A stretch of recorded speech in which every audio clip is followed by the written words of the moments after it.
vu passer toutes les grandes rencontres de la classe politique gabonaise depuis les années 90, tantôt en qualité de partie prenante, tantôt en tant qu'observateur averti.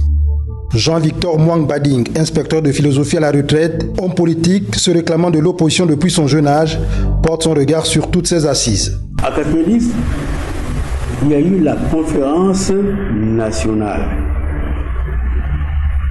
C'est un grand moment.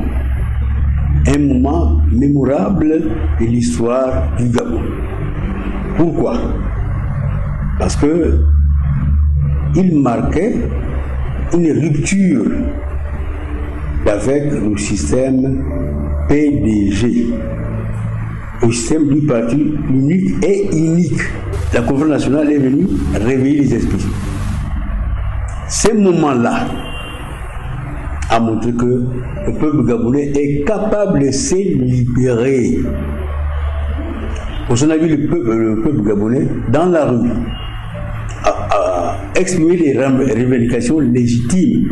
Maintenant, cette conférence nationale n'est pas allée jusqu'au bout parce qu'elle n'était pas souveraine.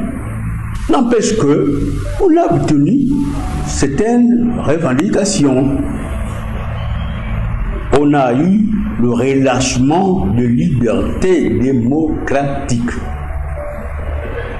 Mais le problème, c'est que l'opposition d'alors, qui était plus cohérente que celle d'aujourd'hui, a manqué un peu le coche.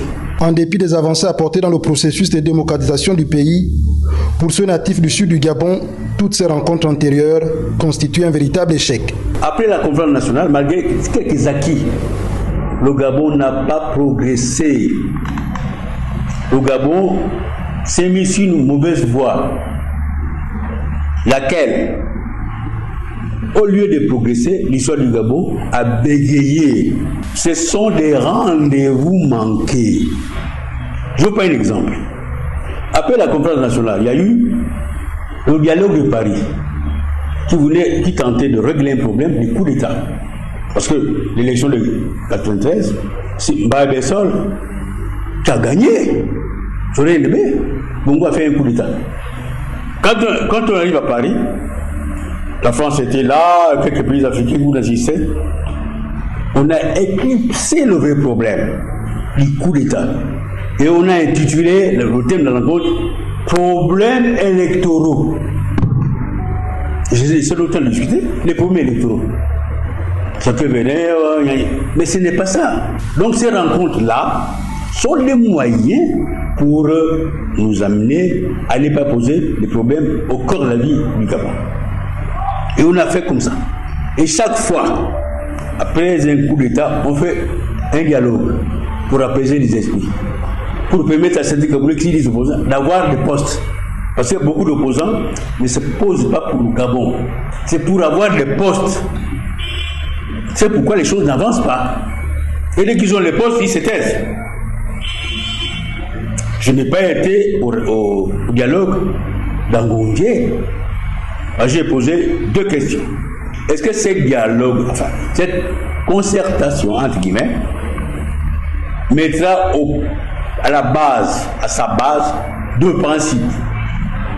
Il faut que tous les Gabonais soient là. Il faut que ce dialogue, cette rencontre soit sans tabou.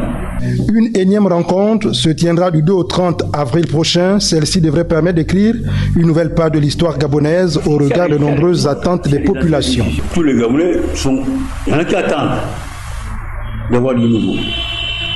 Il faut créer du nouveau pour le bien-être des Gabonais. Ce que je souhaite,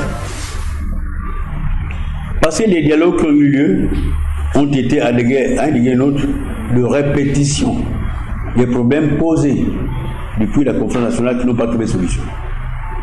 Le dialogue attendu ne doit pas donner la possibilité de répéter à l'identique ce dont on a déjà discuté. Si ça se fait, le Gabon sera pour une fois la risée d'Afrique.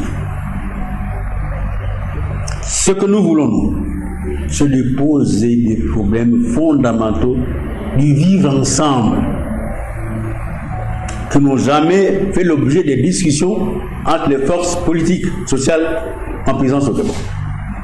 Quels sont ces problèmes pour nous? Il faut poser le problème de la souveraineté du Gabon. La souveraineté militaire, la souveraineté financière et économique, la souveraineté politique, la souveraineté culturelle. Bien entendu, il y a quelques problèmes du Gabon, comme l'unité nationale, parce que quand les gens disent « moi je fais ici en tant que cousin ou oncle », ce qui ne se pose pas comme les Gabonais. Ils nous ramènent en arrière. Nous voulons l'unité nationale du Gabon et du peuple gabonais pour libérer le pays. Voilà pourquoi ces questions-là, qui n'ont jamais été posées, pour nous, sont des questions fondamentales.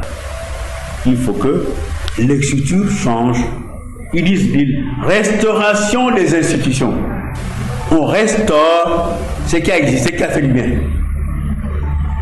Ceux qui parlent de la restauration, est-ce qu'ils vont nous dire pendant le dialogue quelles sont les institutions qui ont fonctionné, qu'il faut restaurer? Non. Nous disons révolutionnarisation des institutions ou création des institutions à même de permettre au Gabon de progresser, le peuple gabonais, et vivre dans le bien-être.